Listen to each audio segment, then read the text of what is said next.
এই পৃথিবীতে বাঘের চেয়েও বেশি ভয়ঙ্কর কি জানেন? তা হলো মানুষ। হ্যাঁ, আপনি ঠিকই শুনেছেন।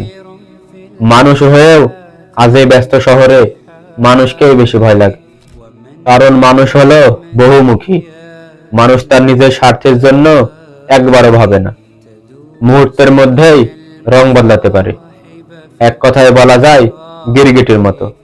দেখুন, বাঘও সামনে থেকে আক্রমণ করে, অন্যদিকে সাপ, সেও এক বিষধর প্রাণী।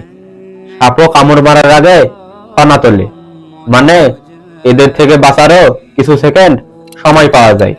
কিন্তু মানুষ অনেক সময় হাসি মুখেও পাশে বসে, আর সুযোগ পেলেই পেছন থেকেও আঘাত করে থাকে।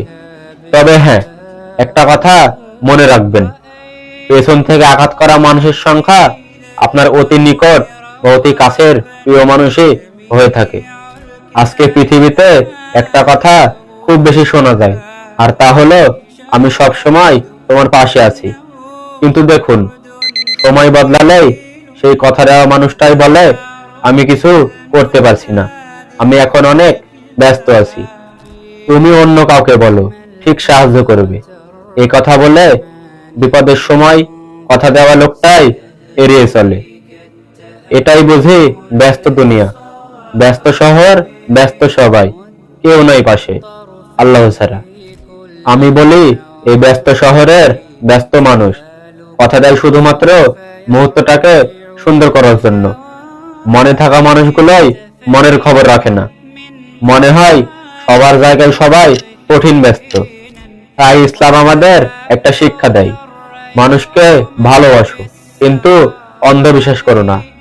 কারণ শুধু মানুষের মনের খবর আল্লাহই জানেন। এই ব্যস্ত শহরে সময় বদলায়, মানুষ বদলায়, কিন্তু সত্য একটাই, যে যতই রং বদলাক শেষ হিসাবটা আল্লাহ তাআলার কাছে দিতে হবে। শেষ কথা।